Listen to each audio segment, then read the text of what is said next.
It's getting real. Hello. So tell me your story. Should we introduce ourselves? No, tell me your story and then let's introduce ourselves afterwards. I want to hear your story. It's been, now we just delayed by setting this all up. And now I need it. Now I'm craving. Okay. So I also like to shop in thrift stores. I may have arrived at that for different reasons, but for me, it was probably more financially motivated in the last few years, as there have been some really lean times. And then also, yeah, learning about fast fashion and all that, just kind of like, it was kind of how in the same way, actually back when we were roommates, how I justified, because I was like, I didn't want to do Napster, I didn't want to steal music and all that. Yeah. But I was like, but I can buy used stuff. I can buy used CDs. Yes. That's why I got into vinyl, really, was just because it's like, oh, here's a cheap way and I can still feel good, which is kind of funny because it's like, you know, the second market doesn't actually feed the artist anymore. No, not at all. No. So this is a really good context for heading into this whole, you know, ethical discussion. Yeah, absolutely. So I haven't really shopped for much, kind of as little as possible for most of the pandemic, basic needs. And I was actually in this play, recreating the murder trial of Emmett Till. And it was like, you know, I was like one of... So it's a comedy. A total comedy. Yeah. And it was like, I was one of 12, the all white male jury in Mississippi. And it was like, you know, and we had some kind of reference photos and they were like, just, yeah, basically white shirt and khakis. And I was like, I don't own khakis. And I think I don't know. Part of that, maybe. Yeah. I think that has not been a need. So I go to the thrift store near me, and it's I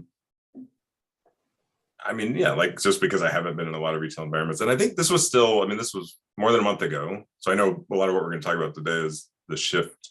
Part of what we're going to talk about, you know, there's the general context of COVID rules and regulations, but then also the lifting of them where I live in Chicago. But this was still when mask mandates were still in place to go into stores. So, you know, so going to the store with a mask, and it was actually pretty crowded. And I kind of noticed it when I walked in, because I had remembered dressing rooms being over there, but it was a ton of self-checkout lanes. So I assume that was an adaptation to say it's safer to have people check out themselves and not just limit as much contact as possible. So I was also in a hurry, just that's also common for me when I'm shopping. And so I grabbed four pants off the rack that seemed close enough. And again, it wasn't like, you know, probably something I was going to be wearing a whole lot. So I take it to the front. Well, actually, I walk around the whole store and I'm like, where's the dressing room? And it's just non-existent. And I finally go to the front. I'm like, is there a way I can try this on? And I said, no, we don't have dressing rooms anymore. But you can buy them. And he probably did say exchange, but I think I heard return, because in my mind, I was like, it's sort of true for me, but then I think I've also got a bit of narrative or radar for like how this could affect, you know, all kinds of different, you know, people. And I'm thinking, so the requirement now is to either so precisely know your size or be able to hold up a piece of clothing and just see that, which maybe some people can, or essentially buy all 4 pairs and not be able to take back the 3 that you didn't like or didn't fit. You could exchange them, but essentially they're requiring you to spend 4 times as much money in the store, no matter what. And I didn't realize that until I tried to bring them back after the show. Oh yeah. And yeah, I mean, it was, again, I was in a hurry and they were closing, and I just donated them back. I was like, I can't process this. Like, I don't understand the policy, and I didn't want to, I wasn't mad. I didn't want to take it out on somebody, but I was so confounded. I was like, how did this become the policy? Like, how is this the way? Because at that moment in time, I could do it. There's other times when, frankly, things have been so lean, it'd be a problem, but there's lots of folks, and maybe generally a lot of folks who do shop at thrift stores demographically, who can't buy 4 times as many clothes and not afford to have the rest of that money come back. No, just take a loss. Yeah. Yeah. So, or just keep exchanging until, I mean, might have been the way I could have done it. It's just, because I had 2 weeks to be like, and it was like my time was up. And I'm like, well, I guess I could have just kept exchanging these. Because even in the next round, you'd still have to take more than you need. Yeah. You're stuck in a long-term relationship with someone who you don't understand. And I've had a total luxury and privilege of not being in retail, not being an essential worker in that way, not being on the front lines of so much physicality in COVID. So none of this is just some blanket criticism, but it's a curiosity. I don't know the kinds of thinking or rules or regulations that have gone into how any market has shifted for COVID. But that was my story. And well, it's interesting, especially the line. I want to pull the line up. He said there was like, who made this policy? What is this policy? What is the foundational thing behind this policy? And then being stuck in that place of like, wait, I either have to figure that out, or okay, you either have to figure it out or surrender to it. You're like, because you realize very quickly you won't be able to process it with the person who's there. They won't. And I can promise you from experience, they will not be able to answer you. And so that will actually lead you to a place of attempting to communicate and failing. So yeah, you either like, okay, I've got to go to deep dive and figure this out, or I don't know. I just take the loss. I'm just going to take the loss in every experience, which I think leads us to what we're going to talk about on today's episode of Totally Classic. I'm Brendan McNamara. And I am Andy Swindler. And today we are going to talk about, I think initially the conversation was on, I wanted to discuss the ethics of vaccine passports. So I think that's sort of a general heading maybe of what we can discuss. But I think when we first sort of started banging this back and forth, and I really wanted to talk about it with somebody else who I thought would have a different frame of reference communally, socially, of how these things were being received than I do. Not that I have much community who's received this. I'm often a community of one, but certainly just online communities whose voices I can interact with. And then as things have been lifted, now it's kind of transitioning. It'll still be that, I think. Hopefully, let's talk about that. But as they're coming down, I think to me it's been a revelatory thing. But even just talking via text with you, Andy, that I think the cool thing is the same altered framework that happened before has actually filtered into the reception of reality as the mandates have been lifted as well. Is that people who had a completely different comprehension of why they were there also have a completely different comprehension of why they're gone. Whereas I was in this, I was like, oh, this is great. Like now we're going to unify because it's so obvious that A, B, and C. And you're like, oh yeah, no one's really talking about that. Everyone's talking about D. I was like, D's not even on the table, But I was like, which is like, this is great. It is the table. That was the problem. Yeah, exactly. But no, your story is, I think, an excellent example of like, why is this? And I, for one, have been, I have had many retail COVID disruptions. I've had the police called on me for these sorts of disruptions. I've had people in my face quite aggressively demanding I leave their office. I've been kicked out of places and I listen. All I've done, I haven't done anything but ask why, and then engage in that conversation. That is, I've not thrown any punches, I'm not casting any aspersions, but just in having, so it's funny to you, I was like, I think you more quickly came to the place of realization that I'm still obtuse, I'm still blind to, or giddily, intentionally blind to, that like, oh, okay, well, let's reason this out. Let's figure this out together. I don't understand it. So you and me, please explain why.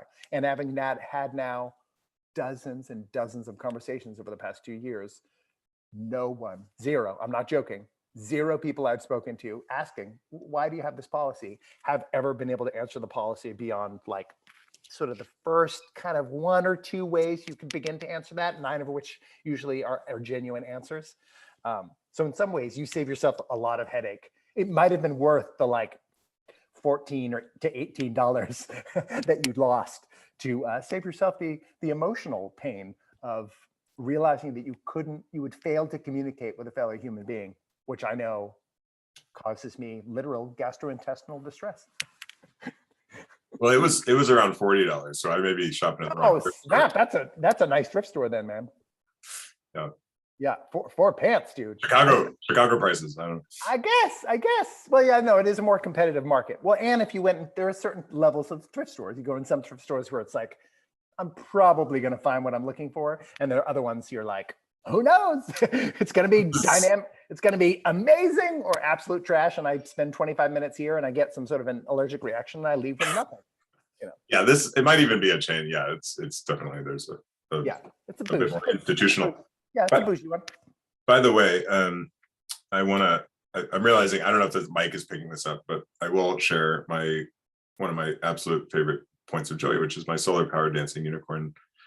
And I'm wondering though, if it's making a little bit of noise. So, oh, interesting.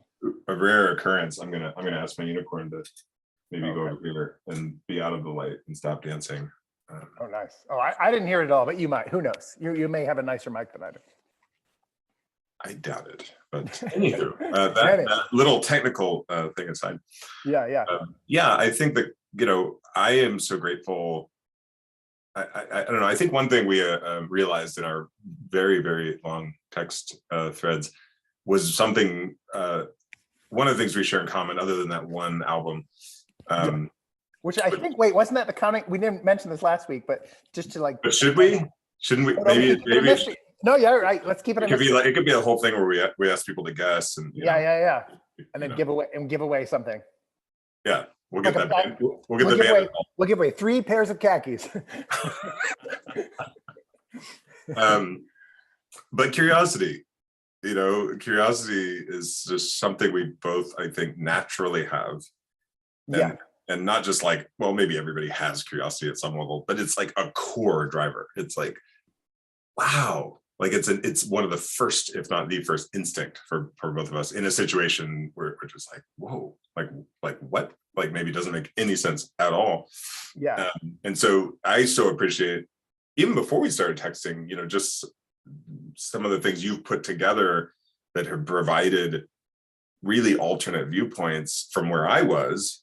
And I want to even check some of the language, right? Because I've part of what today is about is, I think, you sharing a lot of your own research, and then I want to be really vulnerable about the path I've been swept into in a way, and how that is a limited path, and how I haven't always been curious about what's going on, and in many ways, kind of in the boiling frog. So, does that seem like the context for today? Yeah, I think so. Yeah, and my hope is that over the course of this is a new podcast. This is a new endeavor that we're engaging in. Although it's an outgrowth of, I think, how we've interacted really throughout our whole friendship, just to one degree or another. Constant curiosity in various and sundry areas, from any route. And I hope we'll be able to. I say this just for listeners too, that I hope we'll have an exchange in this way too, because there are certain areas that in the same time, I think as I came to you and I was like, oh, I got a lot of kindling on my side, keeping this fire stoked. And you were like, I don't know, I got a smolder over there. Yeah, I know some stuff. I don't know. But at the same time, I was like, okay, well, I got to be careful with this. I want reciprocity and equanimity. So let's make sure. If I'm going to sort of interrogate you about something you don't know a ton about, relatively speaking, I want to make sure to interrogate you a bunch of things you know more than me about. So yes, just so people know, this will be a mutual exchange program of these viewpoints, so we can kind of go back and forth on it. So yeah, for me, I maybe even working backwards, maybe this will be helpful or harmful. We'll find out.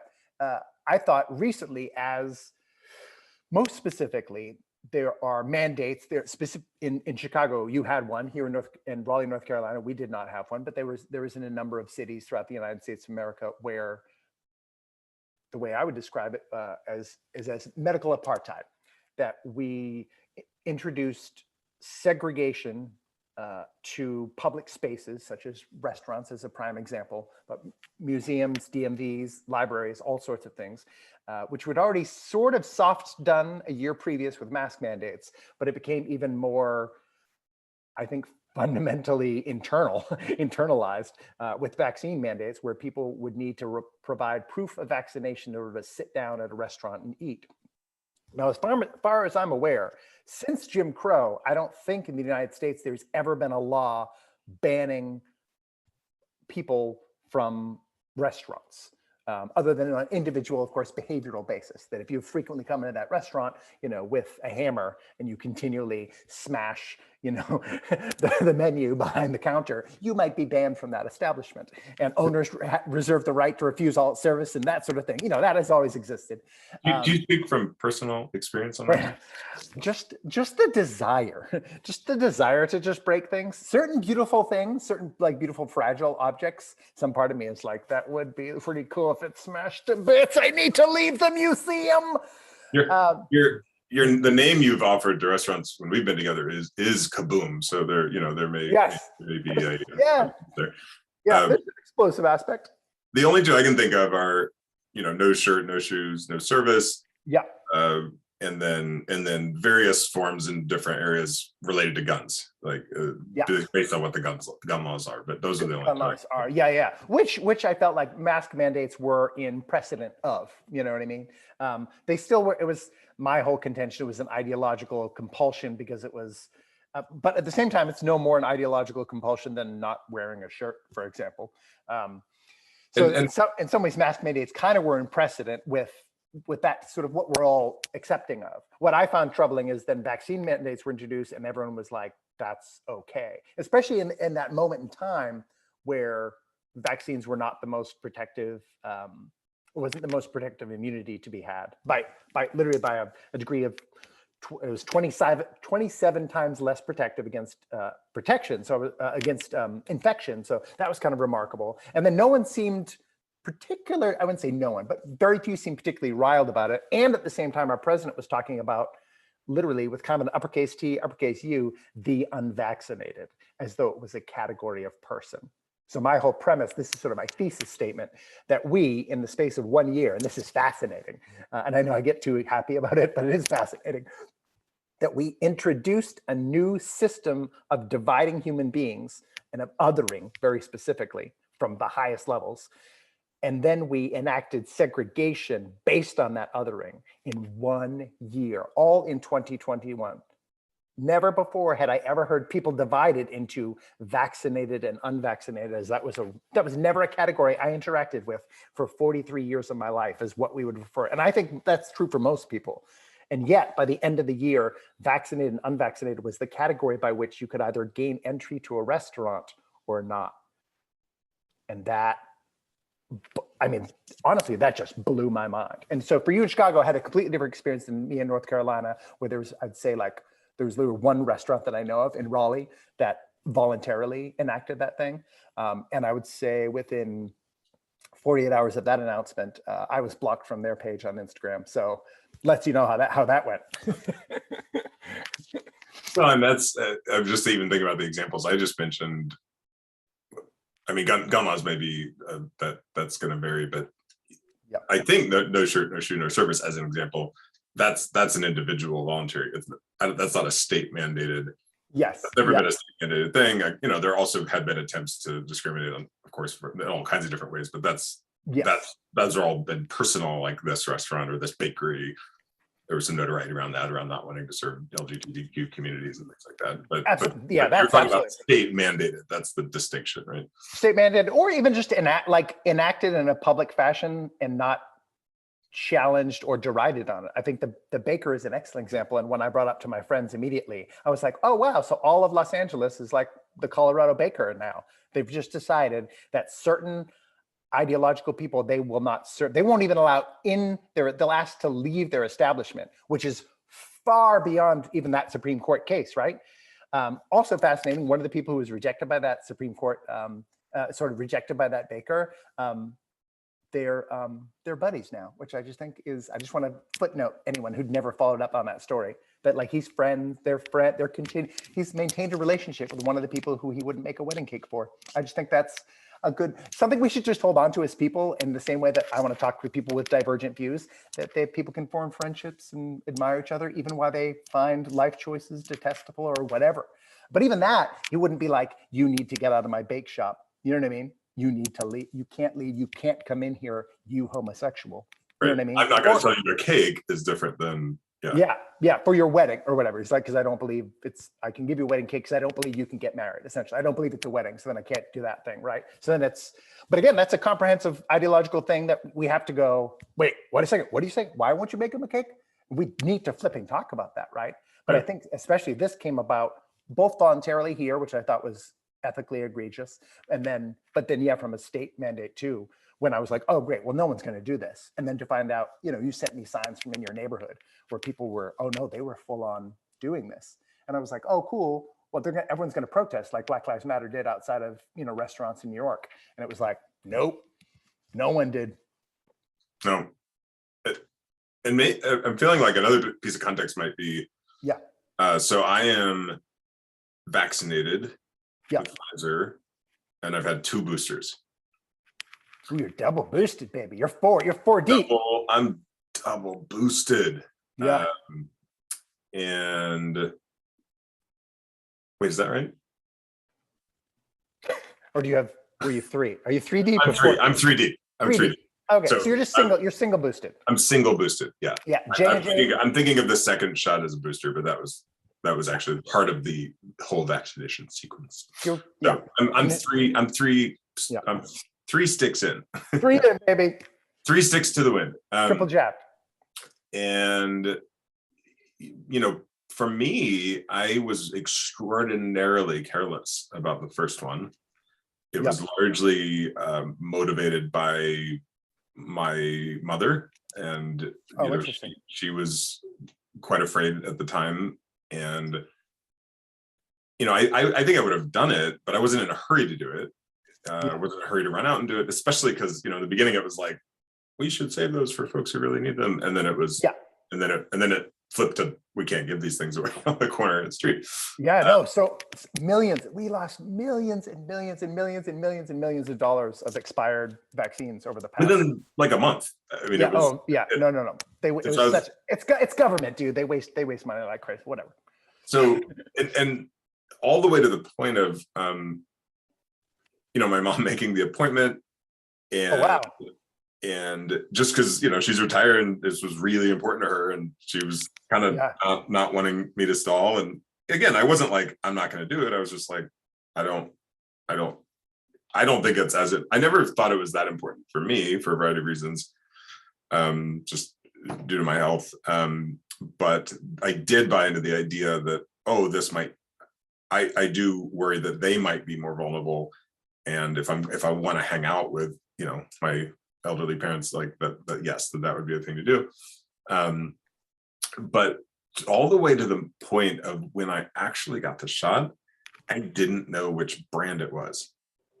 A lot of people didn't early, especially early. You had to like find out online which clinics were giving which one. So for people who were going to be like, no, I'm doing J&J because I only want to do one, or a Moderna because Moderna's results were stronger than Pfizer's. And I was paying attention to all this because I'm a super nerd. So, but you had to like find out which clinic did which, or some clinics you could request specifically which one. Other than that, they would just kind of give you whichever one was next in the lineup. Well, I think the only way I actually really reverse engineered it was because Pfizer was a 4-week until the next one. Moderna, I think, was 3, and then J&J was 1. So I was like, oh, okay, that's the one I got. But I'm saying all of this because I think this is important context for anybody listening in this discussion. And to me, that illustrates a level of carelessness that I wouldn't like to believe doesn't show up in other areas of my life. But to have that much medicine, or whatever we want to call it, injected into me, and be so careless as to not even really know what it was. That I think that's something I've thought a lot about for myself, and I think it illustrates a lot of the story here, like that folks Yeah. like me got swept into. Sure. And everybody to some degree. I mean, statistically, everybody, you know, in a lot of ways I think anyone who's paying attention to the news in any way got swept up into the same, what is it? I don't know, the same tsunami of thought, which was sort of panic and fear. And then like, how do we deal with that fear? And then even if you weren't really absorbed in it, if you're adjacent to someone who was, then there's a propulsive energy in your mother's case or whatever, like carrying you forward with that. And I think that was alarming to me very early in 2020, as I begin to talk about stuff in like April of 2020. This is just mask-based stuff where I was like, this is weird. This seems contradictory to everyone's saying follow the science. I went and followed the science. It's saying different than what all these recommendations are saying. That's really weird. And I would talk about it with my friends, and they would very soon. People were like, I don't know. No, I think they work, man. And I was like, okay, well, why? Okay, and I'd be like, oh, all right. Why do you think that? Curiosity is my jam. And people had no reason. And I was like, oh no. And that scared me to death. Now, it really did. It caused me enormous anxiety. I was scared of COVID for like 2 weeks because I have ulcerative colitis, which is an autoimmune issue. So I was like, oh, I might be in a high risk category. And then after that, I was like, well, what are you gonna do about it? So we knew by like April, May, even for pretty sure that it was gonna be endemic. So I was like, oh, well, I'm gonna get it. We're all gonna get it. We know that, we've known that forever. Or Johns Hopkins was kind of saying that pretty heavy in like April, May of 2020. So I was like, well, I can't really worry about it then if it's inevitable. You know what I mean? That's kind of like worrying about death. That seems sort of silly, you know? But as time went on, I was deathly afraid of people like you, Andy. So that's why I'm so happy I'm talking to you now. I'm scared of people who then, especially when the government tells you to do something, because I had this presupposition as like someone who grew up, I guess, like post-Nixon, post-Vietnam War, and then came of age during I was like a 20-something during 9/11 and the Iraq War, which we all know our president should probably be tried for war crimes for starting that. Like that was a far more repugnant invasion of a country's sovereign airspace than what's going on in Ukraine and Russia right now, right? Which we all think is egregious. So we did worse than that. So I grew up in an era where it was like the government does super huge, terrible things and they tell you it's real and it's not. So I was like, that's what we all generally think, right?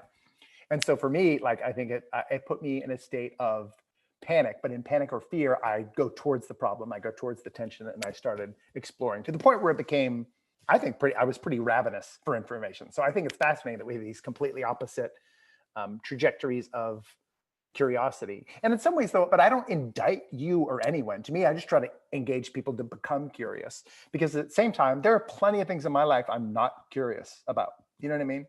Like I even my carnivore diet, like I ate carnivore for a year off of the recommendations of 3 people, maybe an hour or so of podcast listening, read 3 or 4 articles, and that's it. You know what I mean? And for me, that's very little. That's about how much, I mean, I don't go to a restaurant unless it's been recommended by 3 sites that I trust. You know what I mean? So like for me, that's a very small amount of research, you know? Right. And by the way, I was at a party, was it last weekend? I'm involved in mutual aid networks in Chicago. Mutual aid and restorative justice, 2 of my favorite things you'll probably hear me mention. And this was like a party of 20-somethings. I was definitely the old guy at 43. And they had a keg of Guinness because it was a St. Patrick's Day party. Oh, fun. And I wanted to share this with you. I did a keg stand for the first time. Wow. And I was like, and Andy, you're a sizable individual. Yes. What are you, like 6'3"? You're like 6'3"? 6'2" and a little on the heavier end of things right now, which so is also a funny side story, because in the beginning of the COVID, I went the other way. I was like, oh, this is it. I need to be, like super on my game and healthy, and this is what's going to happen. And me too. And then the energy and the stress and all the things kind of flipped the other way. But it is hilarious because I was like buying kegs for our shower in our dorm room and stuff. But we never did keg stands. Like that wasn't the thing. I've never done one. I don't know. Okay, well, congratulations for joining that, passing a 20-something ritual in the midst of chaos. The reason you made me think of that, though, was one of the women there that I've gotten to know through the mutual aid network was commenting that this is the first war in her lifetime. I think, let's say she's 24. And it's like, huh. So, you know, I think probably technically alive-ish. Well, not really. I'm like, when was Iraq? Like, yeah, I mean, I guess not really. That was like 2001. No, I mean, she would be ignoring, I mean, the lives lost in Yemen greatly exceed that of what happened in Russia and Ukraine. But the media, this is the first media covered war. Let's be Great honest. distinction. The idea, I mean, I remember that. I was like unemployed and just like on the couch for a week and shock and awe, and just watching, talk about, wow, just plugging into CNN, you know, just for a week straight. I mean, that probably caused a lot of damage. It's intense. We live in a very weird time for the ability to cover war. I mean, it's intense. It's almost dehumanizing since there's a lot of diminishing returns of exposure to that sort of information and that sort of tragedy, you know. But amazing. So I guess, so yeah, she was probably technically alive, but the first, you know, but she would have been a baby.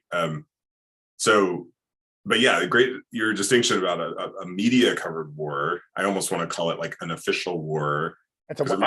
America's imperialism basically dictates that we are always in some level of overtaking or conflict. Yeah. We just got out of Afghanistan last year, so we were in that one.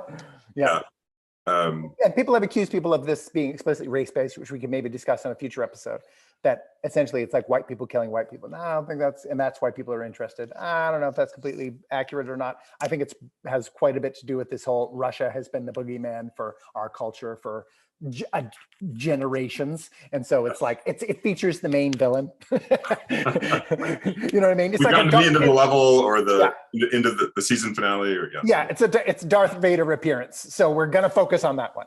So, but yeah, and brown people have been killing brown people, and black people have been killing black people in wars, civil wars, and that's a weird thing. We sometimes call them civil wars when we're like, we don't really want to talk about it. As long as it's in the boundary, you're like over 200,000 people have died. Yeah, but it's in the boundaries, so pshaw. Yeah, I remember visiting Cambodia a few years ago and learning, you know, some things I certainly didn't learn in history here about Cambodia and Vietnam. Yeah. And there's still so much I don't know, but it was this interesting point of relief when it was described as like, oh, well, actually, a lot of this, the landmines and a lot of the destruction came from there, to your point, Civil War. Yeah. And I'm like, it was an odd relief, because I just kind of assume at this point America has probably in directly or indirectly caused so much of the world's, you know, destruction and poverty. And there, I'm sure we have, and I want to learn more about that. But I just want to point out, like, there was this sense of relief, and yeah, maybe to the extent that that's even a manipulated story in some way, to be like, oh God, okay, this one's not on us. Great. Few, yeah. But it's well, actually, I don't want to kill your point about the woman experiencing her first war. Although to me, that does connect to these divergent narrative senses of reality. And this is one of the great things we can kind of use systematic reasoning to determine, like, which one is actually real, or which elements, I should say, of each are genuinely accurate.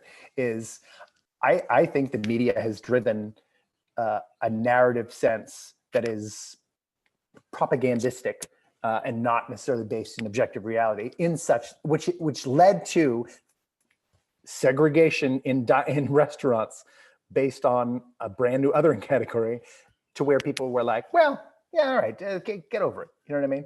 Get over it. Huh? And some of it connected to what you were talking about too, which is the presupposition. And I had this conversation in, what was it, like January, February of 2021, because some of my friends were even like volunteering to jump the line in order to like kind of jump the line and get vaccines early and stuff. And what they constantly were saying is, well, I'm not worried about myself, but, you know, I'm going to be around my parents and I don't want to infect them. And at the time I was like, well, wait a second. Because I was reading, paying attention. I read the first, you know, especially Pfizer's, I went deep on, because I was like, I think it's still the most popular. It's the most popular product. They've made the most money. And they also were the most, at the time, they lost the belt, I think, like recently, but they were, they'd received the largest criminal fine in history. It was like a $2.6 billion. So I was like, they're the ones to watch. Like they've already paid in the past, they've already paid $2.6 billion for fraud where they like misrepresented what their medicine did. And they misled or got doctors to lie about it. And what I mean? There was like, it was deep seated and it was public record. And they paid the money to our government. So I was like, let's watch Pfizer. But I was like, I'd read the Pfizer outcome of their, phase 3 trials. And I was like, infection wasn't studied. There was nothing that Pfizer was claiming. That's not really what the product is for. That's not what it was for. It was to prevent hospitalization and death, severe outcome, essentially. So, well, I shouldn't even say that. Severe outcome from COVID, because Pfizer we still don't know whether the vaccine for Pfizer prevents severe outcome, hospitalization or death, all cause. We don't know. There's actually, it's according to their trial results, it's actually an increase of hospitalization and death, all cause, but not COVID specific. So it's protective of COVID, but it might cause enough problems to have an all cause detriment. But we don't know yet. We should know by now. It's been all of 2021, but it's still, we don't have the evidence. So no one can make a solid claim either way that like it's saving lives. But anyway, when but that means it might be a net negative in terms of you helping, because it might be causing these other things. That's what it might cause more problems than it helps. It helps. I'm not arguing, and I wouldn't, and I've been accused of this, but I've never said, and nor would I ever, that it's not helpful for COVID specific responses. Vaccines produce quite consistent immunity. It wanes more rapidly than we think. There's all sorts of exceptions you can place to that, but it produces legitimate immunity to COVID. But it never, ever, when it was released, no, Pfizer wasn't saying, Moderna wasn't saying, this is going to stop you from getting infected. People in the media certainly did. The head of the CDC did. Rachel Maddow famously did a whole monologue where she was like, you get this, the virus comes in contact with you, stops there. It's not going to happen, not going to get infected, you're not going to pass it on. That's how it works. And I was just like, hold on a second. No, there was super early preprints out of Israel by the time like February rolled around that it might be preventative against infection. It turned out to be it was like 40% protective against infection for alpha, the first, right? It's so weird how like we know. This is the first like virus in history that we've all been, I think, super aware of every single flipping variant of it. You know what I mean? Flu variants happen every single year, and I couldn't name one. I don't know what letter of Greek alphabet we're on, but there was a short protection window. But anyway, people were still getting it for the same reason you're saying it, but it was purely driven by just people saying it. The company wasn't saying it. The results weren't saying it, but people were like, well, I want to protect my parents. That has nothing to do with it. That's literally, it's a non sequitur. You know what I mean? It's kind of interesting. Yeah, and to your, by the way, hopefully now everybody has learned the Greek alphabet for whatever value that has. Now I did in like, I think 7th grade English, I learned a song. So, and she said, this will be with you for your life, Yeah. Although we've started skipping too. We skipped for Omicron. We skipped like 2 letters. So it ruined everything. Seriously, we cannot keep it together. we're gonna come back. We're gonna run out, and they'll be like, "Oh, we'll come back. Let's go back and do G or X, Y, XI or Xi or whatever you pronounce it. Xi, Chi, Xi. There you go. I have to sing it. Let's make sure we all understand that though. So as somebody who made that illogical leap, to me it's like, oh, I'm gonna get vaccinated. That's gonna it's like how do I even want to articulate it? The really simple version is this is gonna make COVID less bad. Yeah. Right. What the heck does that mean? Well, I guess that means it's gonna make it less likely for me to get it. And if I do get it, that's gonna make the impact, the symptoms and stuff less bad. And that means I'll be less likely to transmit it to other people. Sure. And that sounds good, right? That sounds like a good thing to do. And if you were told, and in many ways, people were informed of that, but they were informed of that without evidence yet. You know what I mean? Without any convincing evidence. Now, it turns out it did for alpha, it was, I think up to 49%. I'm just quoting off the top of my head. So it's somewhere in there. By the time Delta came around, that plummeted. pretty drastically. And then we didn't know how fast it was going to wane. Also, at the time, we didn't know that at the first 2 weeks after you get vaccinated, you actually it went into negative efficacy every single time it does. So every time you got vaccinated, for example, 2 weeks after getting vaccinated, every boost you got, for example, 2 weeks afterwards, you are more likely to get COVID than if you were never vaccinated at all for those 2 weeks. That's why it's always plus 2 weeks to be considered fully vaccinated kind of thing. Okay, we didn't know that yet. So again, all of that patterns out to people just saying things authoritatively, and then people assume they're true, which led all the way after, and this is the crazy thing though, it took a year for vaccine passports to be put into place. And by the time they were put into place, we already knew quite a bit more. We knew how limited the protection window was. We knew about the 2 week dip. Every time someone gets vaccinated, they're more likely to get infected. And then we also knew at that point, which we knew before vaccination came around, that natural immunity was strong. The NIH published studies saying they hoped that vaccination would reach the strength of natural immunity. So we already knew that was working great for us. And then, so we knew all that. And then Delta had already hit before all the vaccine passports went into place. We knew for Delta, from the same studies out of Israel that got us thinking that infection might be reduced, that natural immunity was up to 27 times more protective than vaccinated immunity. So then for me, again, all of this, no matter what narrative things you might have heard, by the time they put vaccine passports in near the end of 2021, I was like, wait a second. Okay, well, you mean, and people who've been recovered from infection too. And when they weren't included, I was like, okay, well then this makes no sense. And that's why since then, I've referred to those programs or those passports, those mandates as hate-based, which I wanted to discuss with you, because I was like, I believe I have rationally eliminated all other reasonable supports for how you could say that it would be okay ethically to have a vaccine passport, except for hate, ultimately. And so I was like, okay, well, then they're definitely hate-based. But I want to hear but again, that's my perspective of having be like super evidence-y dude. But I was like, narratively, you may have had a completely different impression, or it may even be surrounded by people who have that same impression, in which case, why would you look at it? You know what I mean? Why would you question something that nobody's questioning, and people around you are thoughtful people and you're a thoughtful person? You know what I mean? Why would you question it? Same way, like I never questioned fluoride in my toothpaste until people around me started going, actually, it's really not great for you, man. There's a ton of studies that show it's a form of poison.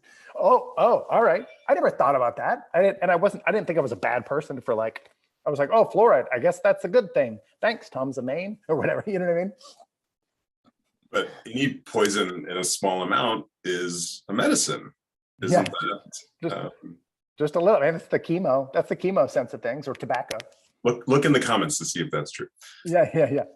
And one point of clarity. So the vaccine passport is the card, is the CDC card, correct? Or is there another kind of passport?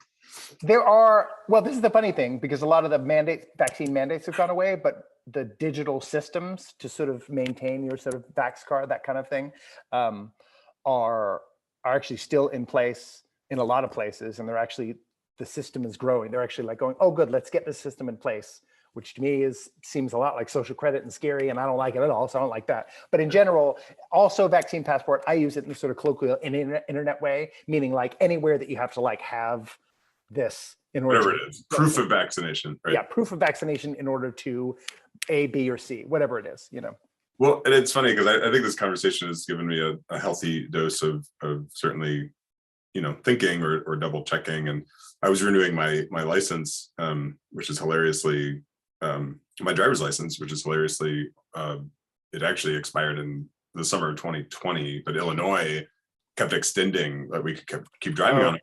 And the only time that really became a problem was when I was traveling and I was renting a car in Atlanta, and all of a sudden, they were like, your license is expired. I was like, oh, and they did. I managed to go print out the letter from the Secretary of State, but it was like,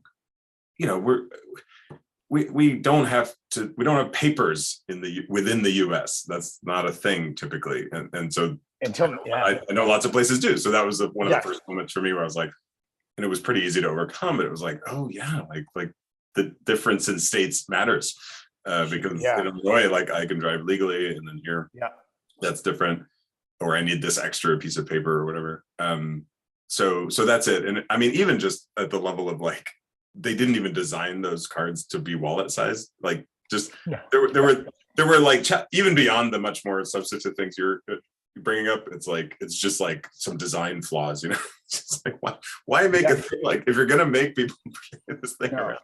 Well, but again, I think though partially people who are actually just endeavoring to like get people vaccinated didn't have that in mind. I think a lot of people who would be designing the program would probably be more informed than I was, an actor sitting at home reading the New England Journal of Medicine. You know what I mean? So then, like, and actually throughout the FDA, as they've approved and approved and approved, they've constantly in their comments been like, well, for kids or whatever, well, we want to approve it for kids, but we do want to caution, we wouldn't want this to be mandated. But, you know, yes, children 5 through 12 can blah, blah, blah, you know what I mean? Or whatever, like 12 through 17, you know, we're going to allow it now for emergency use or whatever. But the constant language from people like actually in the system, not people blasting things through news, whatever biases, aren't advocating. They aren't advocating for passports and mandates and restrictions. So this has been the thing that's wild to me, is like this whole like listen to the experts and follow the scientific community. And it's like, but really you're not, you're just listen, you know, what the constant commendation is, listen to the experts we give you. And it's like it felt very state media, felt very I reread 1984, which I think I read in high school, like junior high. And I was like, this is all very 1984. This is literally like, you think how we tell you to think, anything outside of that is wrong think, and you will be excised from the culture, you know? Well, oh my gosh. So now I'm wondering, did I read it? I think I saw the Apple commercial, and that was enough. Yeah, that's good. That gives you basic five. Basically, that's, you know, that again, we're going to keep illustrating our different research methodologies. But the reason I brought up the licenses, I did finally get it this week, and I was looking at the Real ID, and they've also extended that. So in a little more than a year, unless it gets extended again, in order to fly, even domestically, you'll need either a Real ID or a passport. And I was curious about that. I mean, in my research, I did dig deeper than, I don't know, I probably would have before we started talking, because I was kind of like to that same point of like, they're asking for a lot of documentation and a lot of information. And yeah, and who's that going to work against? Yeah, well, that for sure. Even who does that keep out of it altogether? But then even for those of us who have it, like what kind of database are we putting into and tracking all that? So, but I couldn't find a ton. And there were some old articles from like 2 years ago that were just like, you know, like don't do it. So I don't know. If you already have a passport, you're pretty much doing, it's very similar to doing. It's pretty much in the thing already. Yeah. But to me, I was like, people didn't, again, the people who I thought would be so angry about vaccine passports, I thought would be more angry about real IDs too, because it's the same thing with voting ID or whatever, you know what I mean? It was like, who is this going to harm? It's going to harm people who don't have documentation of who they are here. In which case I was like, aren't we kind of trying to be still the America with the Statue of Liberty and people coming up on boats, you know? I know there's a whole bunch of people camped out at the southern border like it's the flipping dopest festival in history they're waiting to get inside of, which really actually lets you know that some people think America's pretty great. Like if I ever saw the line outside of the southern border of the United States, outside of a barbecue restaurant, I would probably break my brakes stomping on them to be like, I got to try those ribs. This is like Aaron Franklin barbecue in Austin. Like this is going to sell out. America's going to sell out. There's a lot of people in line here. But like it's weirdly, it's exclusionary. It has all this danger for exclusion. Likewise, vaccine passports, yet again, I'm just going to keep piling on until you have at least some rational defense for them, Andy, is that I'm just going to keep bringing up other topics. Yeah. Well, I think it's the only cogent argument, so it's totally fine with me. No, statistically, I don't know in Chicago though, in most of the places they were enacted. So for example, when someone here individually, an individual restaurant owner, Chidi Kumar of Garland, I will absolutely call anybody out who did this. She enacted this vaccine only to dine inside our restaurant. She's an Indian woman. I was like, this is disproportionately classist, racist, It's kind of corporatist too, because you're basically saying you have to purchase a private company's product in order to dine inside. This is like, if you don't drink Coke, you can't come in here. Especially because, again, it didn't restrict transmission. It certainly restricted transmission 27 times less effectively than someone who had COVID. So the fact that you're not making that exception means you're just talking about products here. And it's disproportionately affects Black people, brown people, and poor people. In Los Angeles, same thing. In New York, same thing. Like disproportionately, and you can't say unknowingly, because these statistics are found within a 4-minute Google search.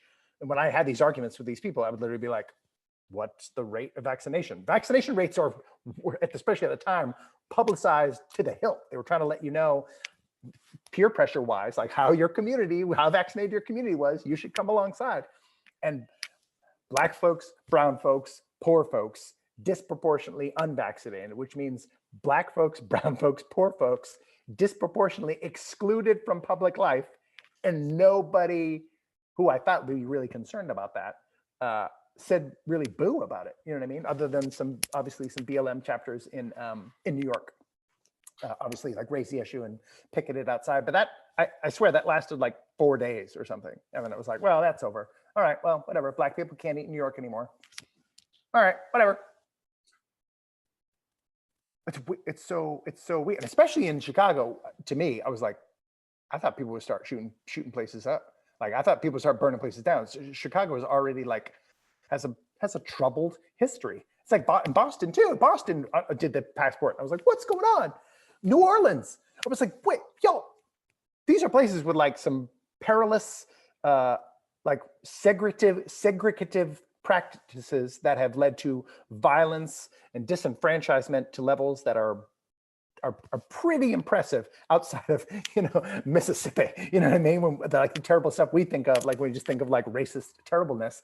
And so I was like, and then you're going to do this on top of it. You can be like, then unless you jump through this hoop, and never mind Tuskegee, then you can't eat in this place. I was consistently shocked that more people weren't furious about it. But when I talked to you, you were like, oh, well, because people, again, so much of it was infection related. People think it helps or something, in which case or to me, people invented a new system of hate that they were like, no, this is the hip one.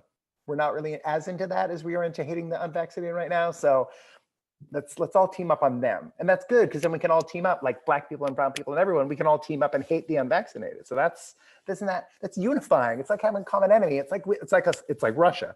We can all hate Russia, right? We all hate Russia, right? I was like, I don't flipping hate. I mean, my name's Brendan McNamara. I don't hate Russia.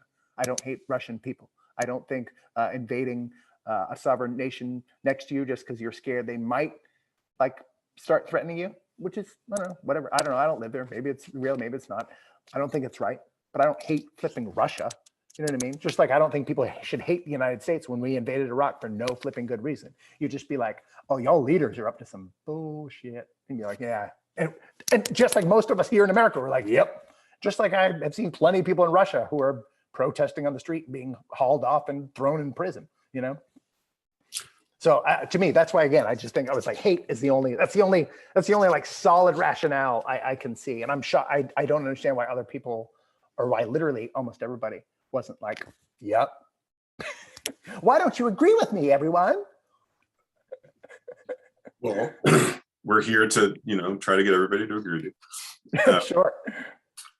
One quick loop back, and I promise I'll come back, about the immigration. I was literally in a DEIB, diversity, equity, inclusion, and belonging training a week ago, where she said flat out, she's like, yeah, we are no longer the nation of immigrants. Just cold stop. And just when you look at disenfranchisement and immigration quotas and all of that. So I wanted to loop back to that briefly. Yeah.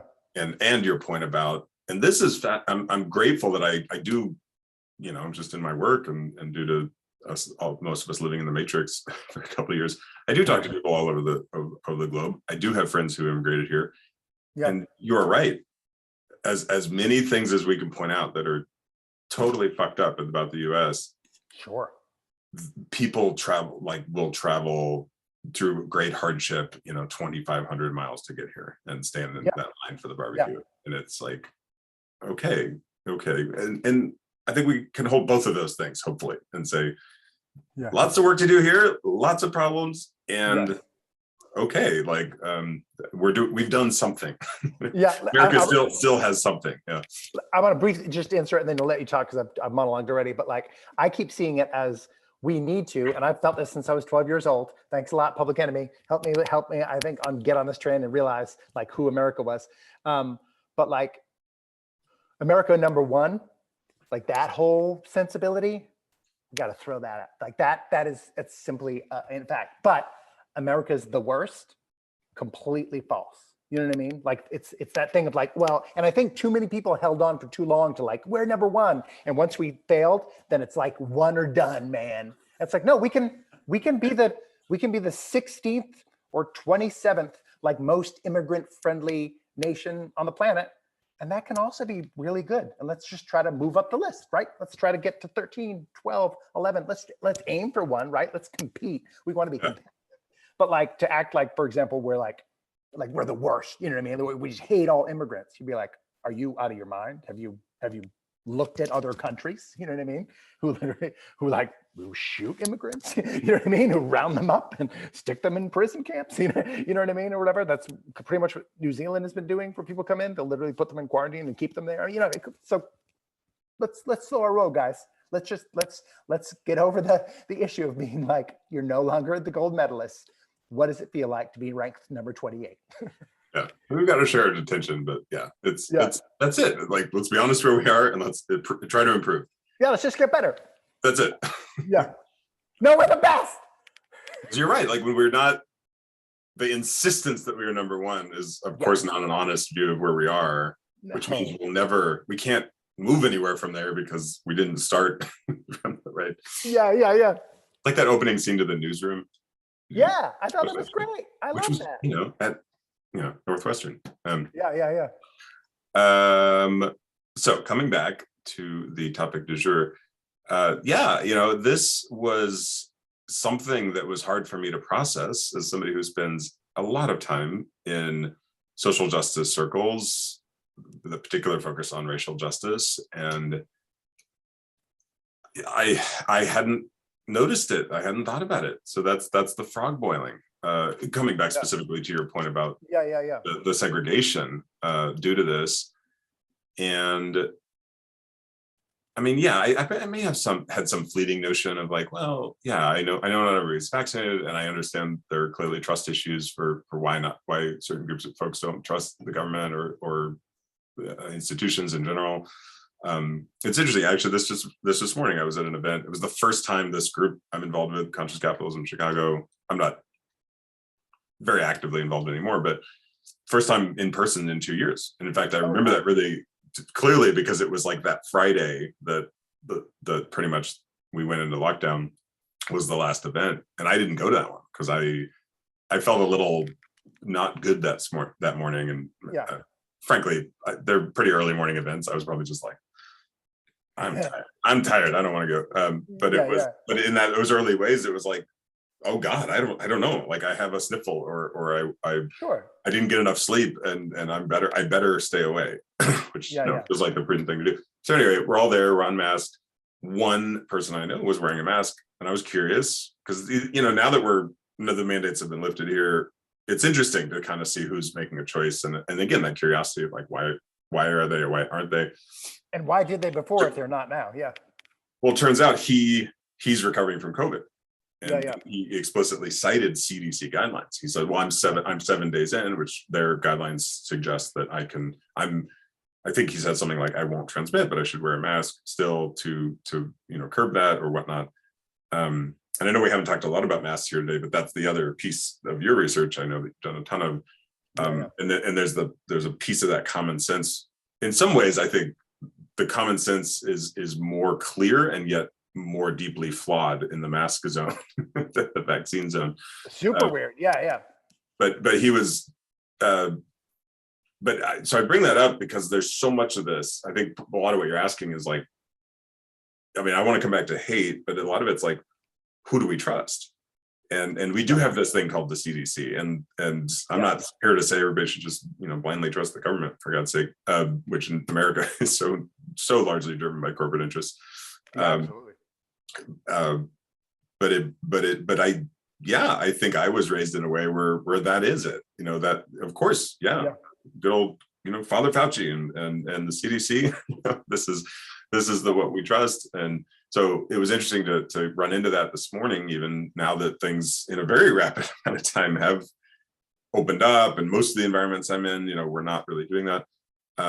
One of the things two things I'll mention about the masks, because I think it all sort of ties together, at least psychologically, is it was as basic as like, well, gee, I guess if I put this thing between air with virus flowing through it, that it will stop. That doesn't it make sense that it would stop it? And I know things you cite in the research, it doesn't validate that, because guess what? Science and microscopic particles and things we can't see. We can stop the invisible with a visible. Right. Yeah. And it's fascinating, as I've very more gently than you sort of tried to like even to raise the question with folks. Yeah. And there's certain circles where people are so certain. And I was probably close to that certain at some point, but I guess my nature is always to leave room for that curiosity, or like, I don't know, maybe there's another thing to insert here and shift. Yeah. But there are communities that really like throw around the word conscious a lot, or anti-racist, and in many ways that's legit, I would say. And in this case, I have been astonished, now that you've helped me become more aware of the, at least or at best, dismissiveness, but at worst, flat out bullying. And I was even equivocating those. We talked about this. I was even equivocating those groups and saying, well, I don't know. I think everybody's kind of giving it, equally. And you're like, well, no. And I've been asking folks, I don't know what the right word is now, the unvaccinated, that those kinds of questions, and they're like, oh no, you have no idea how. So I think that's one place the hate really seems to be coming out. And to me, that is a kind of like, to be that hardened around a viewpoint, a truth, is rooted at least in fear of because it's like, oh God, I'm gripping at this thing like so tight, it can be the only answer, and I can't even breathe. And beyond that, hate.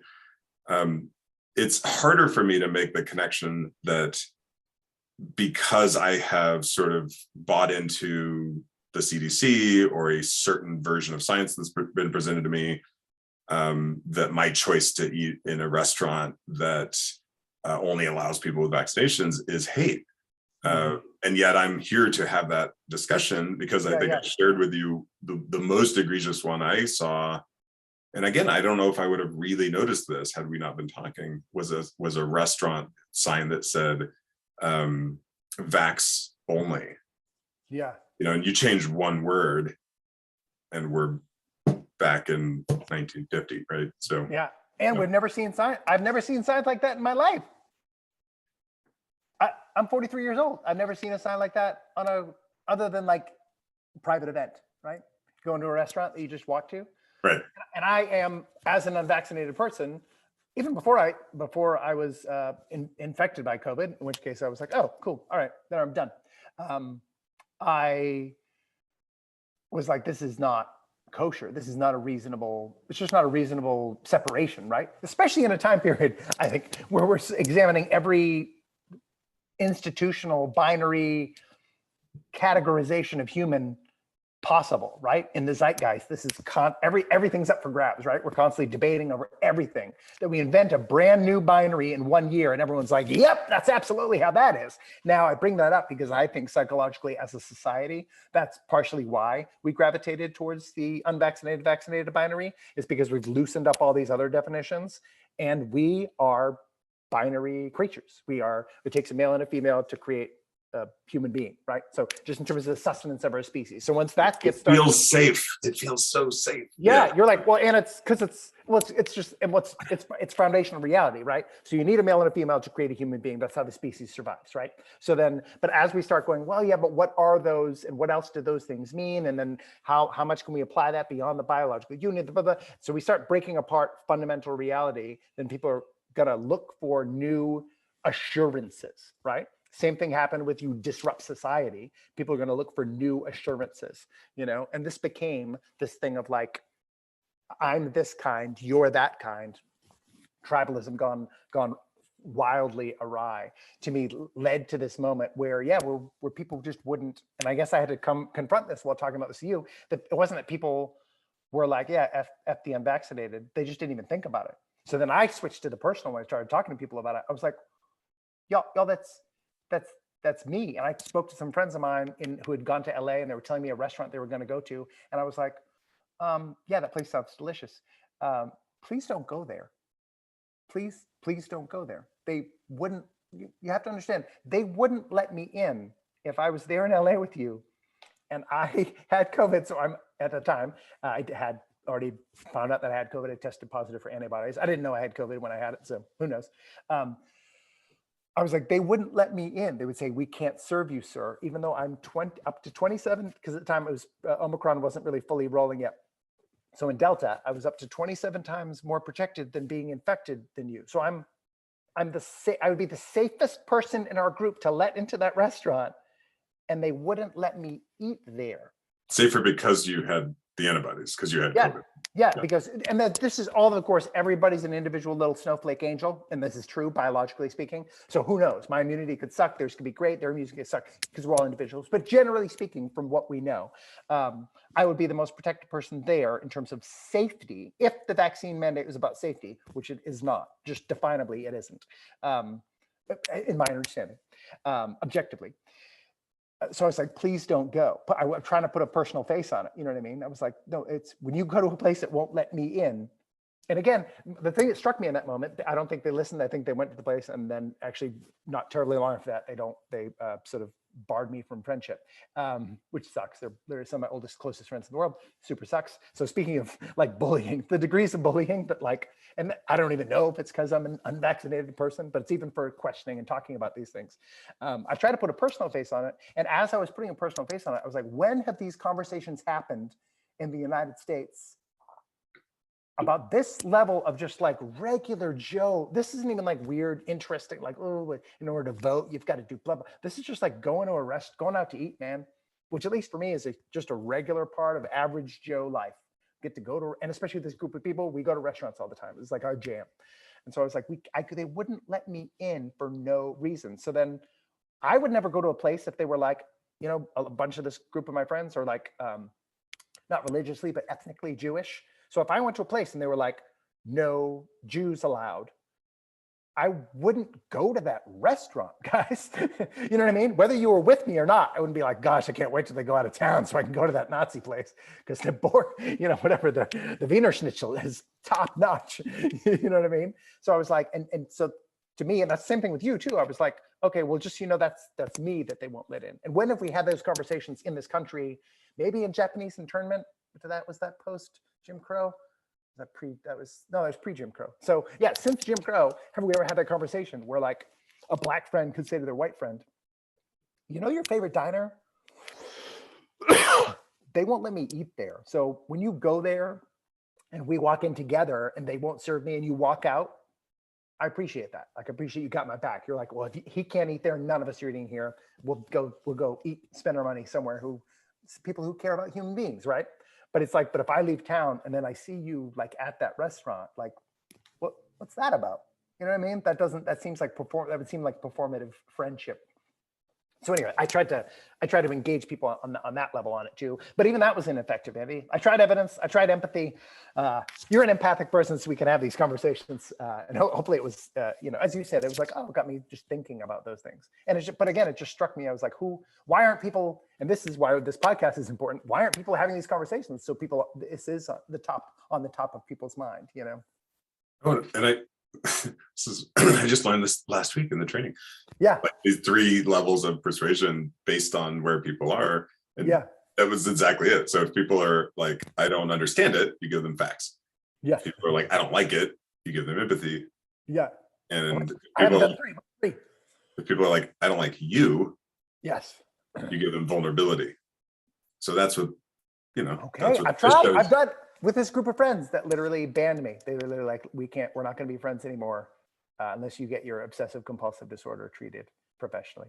Yeah, that's where we're at. And honestly, oh, Dan, I have to go. Okay, we're gonna have to do this as a 2-part conversation. Oh gosh. And I'll start the next sort of portion of this, since this was started your story. I'll start with the story of actually why I started texting you in the first place, and then we'll keep digging into this meat. Amazing. Can I tag one little thing? Yes. Oh, please. So it's it's the piece about let me get it back. I think this would be a great thing to just like ponder, because we could have like a 5-parter. Yeah. What I think is the case is that maybe the most generous analysis I can give is that if we imagine that both sides are trying their best to look through the lens of love, that it is like, oh no, the science is that vaccines are good, and if we all get vaccinated, we'll beat this COVID thing. Yeah. Or all manner of variations around that. If we had done lockdown correctly, if we had done whatever correctly. Yeah. And so that's more the camp as somebody who's vaccinated, more that I was walking through. Yeah. And now that I've started to just gently kind of poke at that a little, I am now seeing the resistance that you've confronted all over. And then, for those who haven't gotten vaccinated or whatever, like haven't followed that path,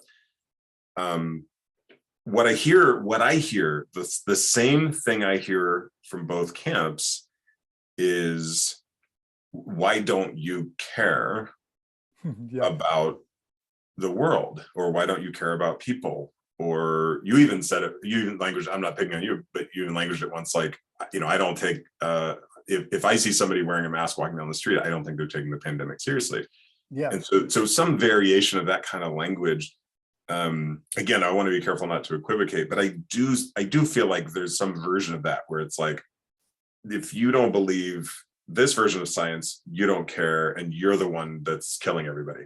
And over here, it's like, well, if you don't believe this version, then you're the one who's killing everybody. And I love your research, and you've opened my eye up so much to a pretty different narrative than the one I was caught up in.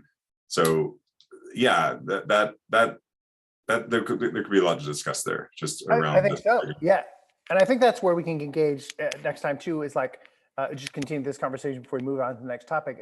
I think you're accurate, and I think that's to some degree of like. I mean, I don't care that. I mean, if someone's not taking the pandemic seriously, that's also fine with me. There's no obligation to take a pandemic seriously, and I don't really place too much of a moral judgment on someone to not be like, I don't really want to engage in it at all. Okay, then don't do it. Don't do the things that anyone tells you then, please, because or else you feel like you're deceitful. But I think as you were talking about too, boiling, and I kind of coalescing with what I was talking about, is it's like, why are you harming society, right? Is then how are you? To me, I was like, it came down to like, this hurts me, and I'm telling you how this hurts me. And so I was like, I don't even know what the evidence on the other side of like, how is what I'm doing harming you? And please explain it to me. Because in just a restaurant example alone, and I flipping love restaurants. People need to understand that. But like that literally harms me. Like I cannot go that harms me. I cannot go into my favorite restaurants. If I was back in LA where I used to live. And I've had it. So that to me is, of course, is that agree? Am I going to die because of that? No, I'm not. But inside, I'm going to die inside. So no, it gets all the way down to the personal. I think in looking at it in those two frameworks too, I think that's also the framework that I try to approach it with you or anyone, which is like, okay, assuming that's both our concern is social as well as individual, let's look at the cases. Like, is that true? Are your concerns true? Are your concerns true? You know what I mean? As opposed to like, well, we both think these ways. It is what it is. Let's agree to disagree. There's no time in my life I agree to disagree. And it cuts deep. I'm in these mutual aid networks, which are anarchist, abolitionist, anti-racist, and then it's like, oh, what should we do about masks? I don't know. What does the CDC say? It's like, wait. The systemically racist system told you to do something, and you're just going to do that.